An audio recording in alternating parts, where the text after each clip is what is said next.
Yeah, Rachel, I want to talk about actually the historic nature of this moment, the potential historic nature, I should say. I mean, you heard John Carl say it's not a done deal. Rick Lyons said technically she's not the nominee, but it appears to be heading in that direction. She'll be the first black female nominee, the first Indian American ever if she were to become the nominee. Welcome to Kingston Reviews. Derek here. Thank you guys for tuning in. As you guys can see, there's breaking news. Biden is resigning or stepping down from the upcoming campaign against Trump. It's been going terrible for him over the last few weeks, and it's no surprise that he's stepping down. The big surprise to me is actually that they're putting Harris in his place. I don't think they have much of an alternative for the Democrats. If they take Harris out, they're pretty much going to lose the black vote. And so they feel like they probably got to keep her in. She is way worse than Biden. At least Biden has kind of a brain that his body can't help him with, but Harris has no brain. Let me know what you guys think about this. Go ahead and put it in the comments below. I'm going to go ahead and play a little bit of the breaking news, and you guys let me know what your thoughts are. If you guys like content like this, please don't forget to like, comment, and subscribe to the channel for more content like this. Have a great day. So it looks to me like they're basically going to have Harris take over from where he left off. But I can tell you guys, just from last week when they were talking about him having COVID, I felt like that was a complete setup. It was basically their way of saying like, hey, you know, let me get him off of the press circuit, right? Get him off from making all these gaffes and talk to him and be like, dude, you cannot run. So if you guys agree with me, let me know. But I really feel like that COVID thing, I don't know whether it's true or not, but 100% I don't think it was true. And even if it was just an excuse to get him off this press campaign because he was just making one gaffe after another. And now they've got to get Harris and put her in place. They can't get rid of Harris because if they get rid of Harris, basically they lose the black vote. So they're basically stuck. They're stuck with Harris.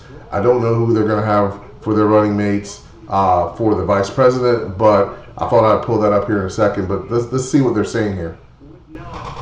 These election lawyers say, qualify as a violation of state laws. Now, the state laws do have timing issues. Obviously, getting on those state ballots is going to be crucial. So Democrats, who have already started to do that by having a virtual roll call in early August. I mean, I don't know if you guys watched the debate, but it was terrible, man. And then he had several press conferences after that. The big boy press conference, wow. I mean, just terrible. So I'm sorry for you Democrats out there. This was just bad news the last 2-3 weeks.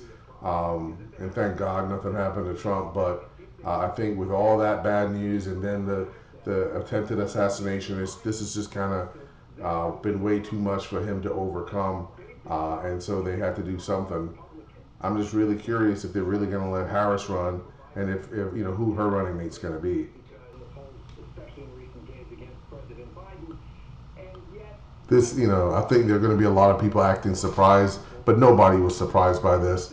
I mean, this guy was completely flopping over the last several weeks, and I actually felt bad. I felt sorry for him. I couldn't even make jokes about it because I felt like I was beating up on an old man. It's pretty sad. Let's see what else is on here right now. I'll jump around here a little bit. All right, so this one looks like it's about what Donald Trump is saying about Biden dropping out. So let's see what they have here. And the Trump campaign has been notably a little bit more quiet on President Biden following this debate, a sign that maybe they really wanted to see him. Of course they were quiet. Like I said, I felt bad for him. I mean, why would you want to beat up on an old man? That was just sad. What more are we learning from the Trump campaign about how they're responding to this and also how they're preparing to now face off against Vice President Kamala Harris? Let's take a look and see what it says. Literally, as you were just introducing me, we just got a statement from former President Donald Trump. I'm going to read the entire thing Rachel has posted to his Truth Social account. It reads, quote, "Crooked Joe Biden was not fit to run for president and certainly not fit to serve and never was.